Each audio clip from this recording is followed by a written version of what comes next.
Recipe কিন্তু বাঙালিদের প্রিয়। বলুন তো সেটা কি? হ্যাঁ, একদম ঠিকই ধরেছেন, সেটা হচ্ছে চিলি চিকেন। তাই আজকে বানিয়ে নেব চিলি চিকেন।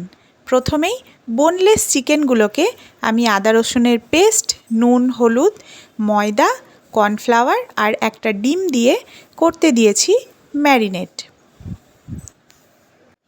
পাশাপাশি সবজিগুলোও কেটে নিচ্ছি, রসুন কুচি, ক্যাপসিকাম আর পেঁয়াজ, যেগুলো একটু পাপড়ি পাপড়ি করে ছাড়াতে হবে।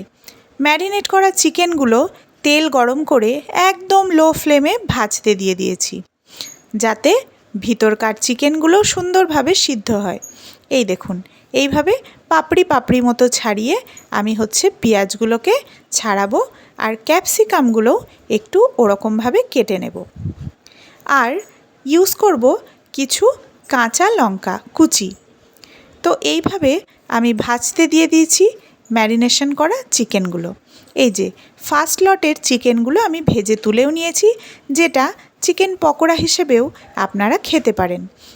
সেকেন্ড লটের চিকেন ভাজতে দিয়ে দিয়েছি। এদিকে তৈরি করছি আমি সস, যেটা দিয়ে দিয়েছি 2 চামচ সয়া সস, 1 চামচ টমেটো সস আর হাফ চামচ ভিনিগার দিয়ে আমি তৈরি করে নিয়েছি এই মিশ্রণটা।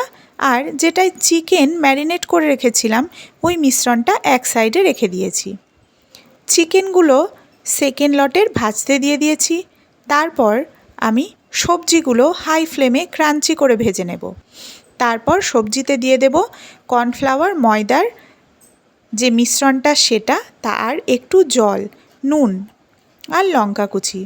তারপর গ্রেভিটা একটু পুরু হয়ে এলে আমি ভেজে রাখা চিকেনগুলো এর উপরে দিয়ে দেব এবং আমি যতটা গ্রেভি চাইবো ততটা রেখে দেব।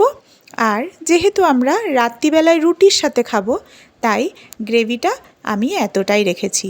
তো আজকের মতো এইটুকুই। দেখা হবে পরের ব্লগে।